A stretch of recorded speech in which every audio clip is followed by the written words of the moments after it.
अवधवासियों ने महाराज दशरथ के पुत्र के रूप में भगवान को देखा। गुरुदेव विश्वामित्र जी ने अपने शिष्य के रूप में भगवान को देखा। और मिथिला वाले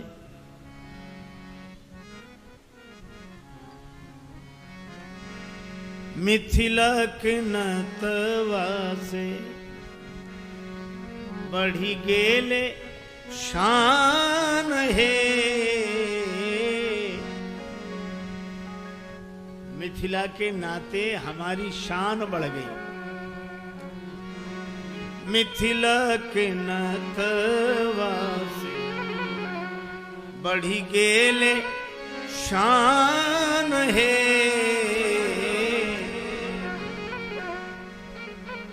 मिथिला जन्म भैले सुकृत महान है।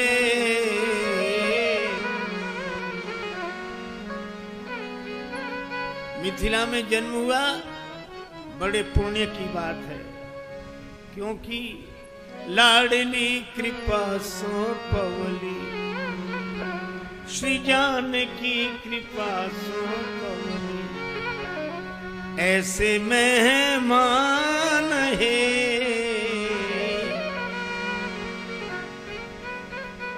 श्री जानकी जी की कृपा से ऐसे मेहमान मिले। हमरा न चाही पाहुन योग जप ध्यान है। हमरा तो चाही बस मूसा है। मिथिला ले अपने दुलरुआ रूप में राम के जनजाति लोग से विदेह बिलो रानी शिशु सम प्रीति न जाई बखानी। अब कथा सुनो।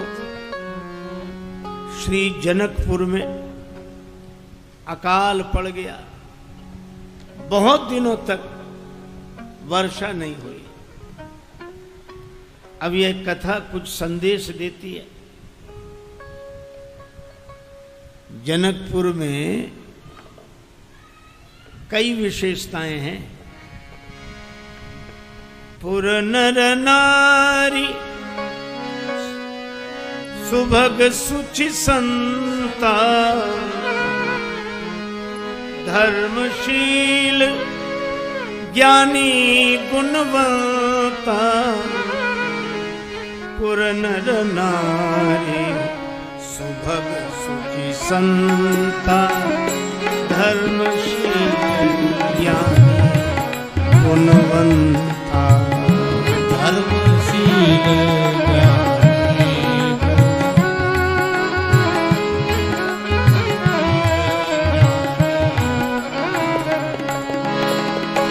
पुर नर नारी सुभग सुचि संता। नर नारी सुभग सुचि संता धर्मशील ज्ञानी गुणवंता। धर्मशील ज्ञानी गुणवंता। धर्मशील ज्ञानी गुणवंता। धर्मशील ज्ञानी गुणवंता। धर्मशील ज्ञानी गुणवंता। धर्मशील ज्ञानी गुणवंता। जनकपुर के निवासियों की विशेषता सुनो।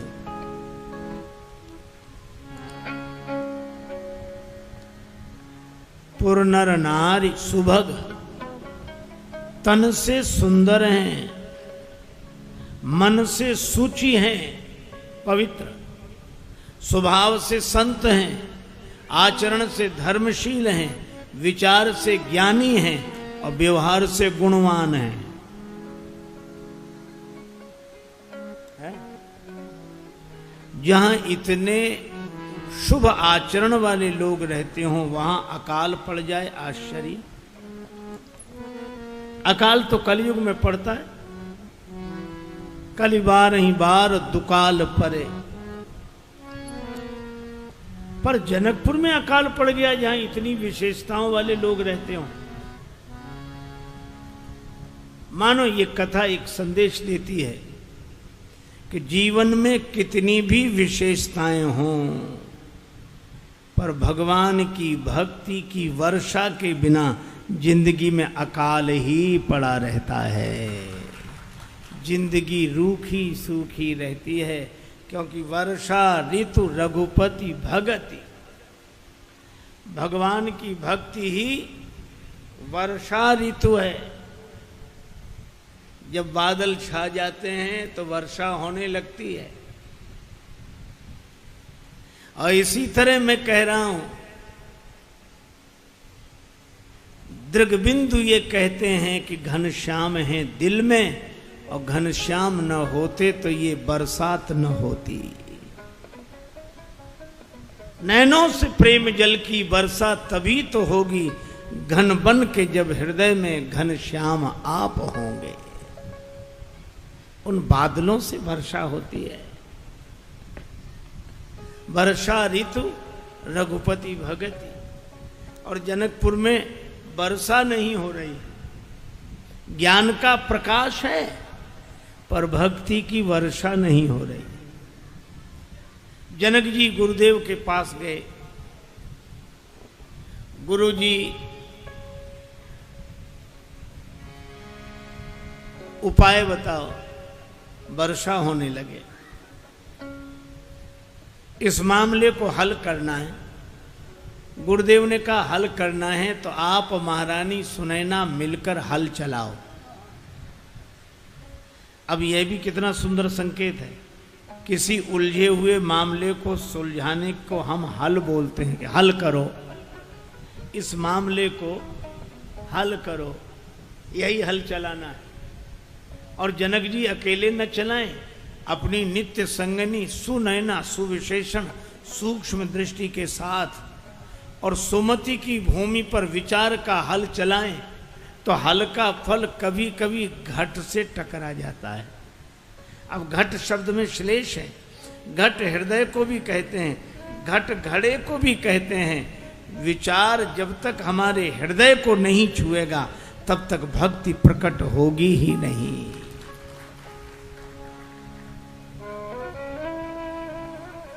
विचारों को लेकर अभी हम लोगों की खोपड़ियां टकराती हैं, उसका नाम है खोपड़ी। खो दिया है इसीलिए तो पड़ी है। हृदय चाहिए। खोपड़ी से विचार का संबंध हो तो भक्ति नहीं जागती। जब विचार हृदय में प्रवेश करता है तो भक्ति प्रकट होती है। और भक्ति की पहचान क्या प्रकट हो गई? भक्ति की पहचान यही कि वर्षा होने लगे। श्री जानकी जी के प्रकट होते ही जय मिथिलेश लली मैया, जय मिथिलेश लली, जय मिथिलेश लली मैया, जय मिथिलेश लली।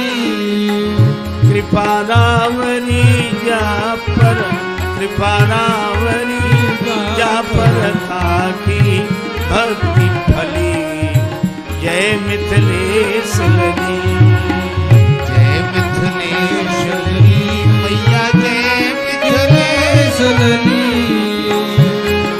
कृपा रावरी जा पर ताकी भक्ति फली, जय मिथिलेश लली। दूर अकाल भयो जब मही से प्रगटी जनक लली, मैया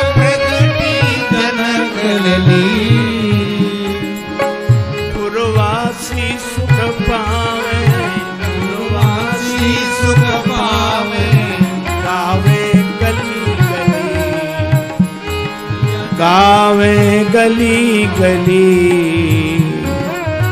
जय मिथिलेश लली।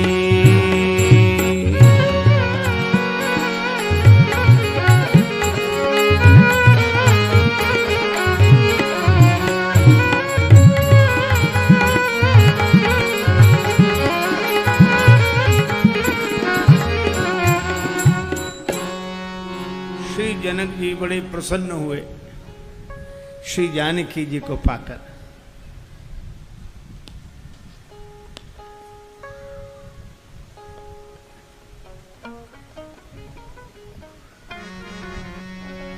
जब ते जन कहीं मिली जानकी,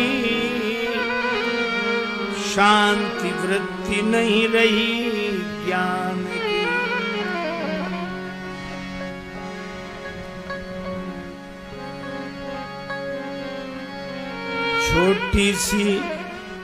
छोटी सी किशोरी मोरे आंगना में खेले रे। छोटी सी किशोरी मोरे आंगना में खेले रे। अंगना में खेले रे छोटी सी किशोरी में। अंगना में खेले रे छोटी सी किशोरी। छोटी सी किशोरी आंगना में खेले रे। छोटी सी अंगना में खेले रे छोटी सी किशोरी। अंगना में खेले रे छोटी सी। अंगना में खेले रे। आंगना में खेले रे छोटी सी किशोरी मोरे आंगना में खेले रे। छोटी सी अंगना में खेले रे छोटी सी किशोरी।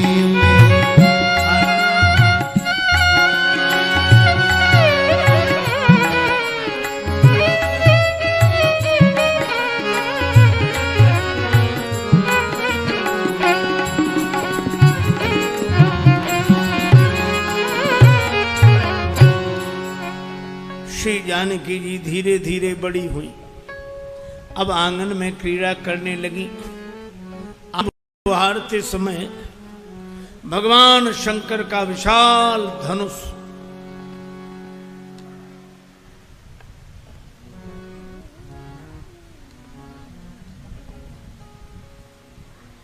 श्री सीता जी ने बाएं हाथ से उठाकर दूसरी जगह रख दिया।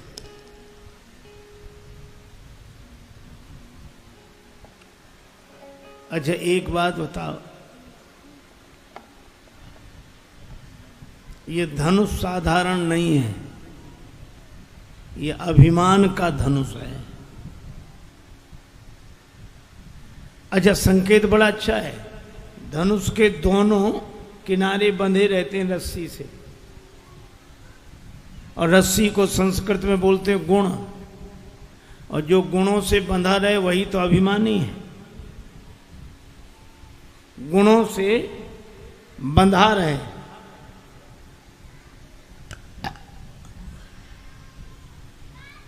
भगवान राम ने धनुष तोड़ा तो रस्सी छोड़ दी, मानो संकेत किया गुण तो रहे पर गुणों का अभिमान न रहे। और ये अभिमान इतना विकट है महाराज, कितने ही विचार कर लो ये मिटता ही नहीं है। एक व्यक्ति ने अपने मित्र से कहा हमें नौकरी दे दो।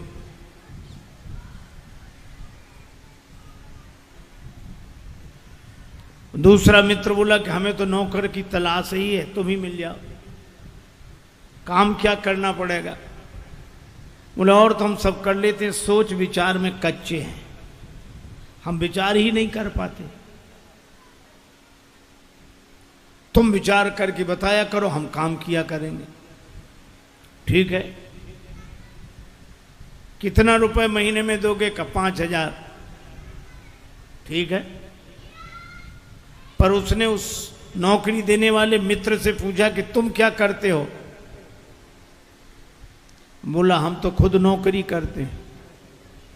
तुम्हें कितने मिलते हैं? का कुल 2,500। तो ये मित्र बोला कि जब तुम्हें ही 2,500 मिलते हैं तो हमें 5,000 कहाँ से दोगे? बोला अब ये तुम सोचो, इसीलिए तो तुम्हें रखा है, अब तुम विचार करो। बड़ों बड़ों का अभिमान गल जाता है, लेकिन अपना अभिमान आदमी का कभी टूटता नहीं है। दो आदमियों में झगड़ा हुआ, एक ने का ऐसा तमाचा मारेंगे कि तुम्हारे 3200 दांत नीचे गिर जाएंगे, तो दूसरा बोला हम ऐसा तमाचा मारेंगे कि तुम्हारे 64 दांत नीचे गिर जाएंगे। तो उसमें बोलो 64 दांत होते भी हैं?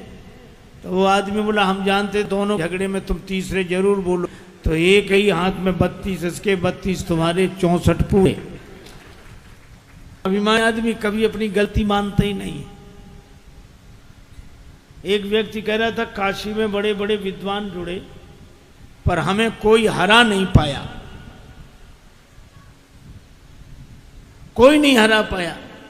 का क्या बात करते हो, कैसे नहीं हरा पाए तुम्हें कोई? तो बोला हमने किसी की मानी ही नहीं। अब कोई माने ही नहीं किसी को, तो उसको हराने का उपाय क्या है? चंचल घोड़ा 2,000 रुपए इनाम, कोई इस पर सवारी करके बता दे। एक आदमी बोला मैं बैठता हूं। बैठा, घोड़ा इतना चंचल, एक ही छलांग में एक हाथ आगे चला गया सवार, दूसरे हाथ में गर्दन पे, दूसरी छलांग में गर्दन पे, तीसरी बार में गिर गया। लोगों ने कहा गिर गया गिर गया गिर गया। वो बोला कौन कहता गिर गया, मैं जीत गया हूं, इनाम दो। कहा धूल तो झड़ाओ, गिरे नहीं हो। बोला कि हम तो आगे बढ़ रहे थे, घोड़े ने एक छलांग लगाई, एक हाथ आगे बढ़ गए, दूसरी छलांग में और एक हाथ आगे बढ़ गए, और तीसरी छलांग में गिर गए। बोले गिरे नहीं, हम तो आगे बढ़ रहे थे, अब घोड़ा ही खत्म हो जाए तो हम क्या करें? यह है अभिमानियों का गणित।